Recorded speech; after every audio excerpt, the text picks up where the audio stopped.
7 bagay na dapat mong panatilihing pribado upang maging isang tunay na stoiko. Number 1, huwag hayaang marinig kang nagrereklamo kahit sa iyong sarili. Number 2, huwag magmayabang tungkol sa iyong pagpapabuti sa sarili. Number 3, huwag magpakalabis sa pagkain o pag-inom.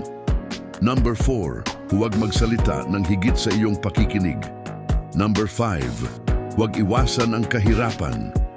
Number 6, huwag itali ang iyong pagkakakilanlan sa mga damit na iyong suot o mga bagay na iyong pag-aari.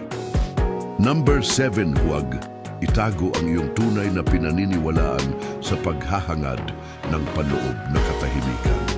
Sa pagyakap sa mga prinsipyo ng stoiko, magagabayan tayo na piliin ng matalino ang ating mga salita. Ang ating itinatago sa ating sarili ay maaring kasing halaga ng ating ipinapahayag. Ingatan ng iyong kapayapaan at hayaang ipakita ng iyong mga gawa ang karunungan ng stoiko sa loob.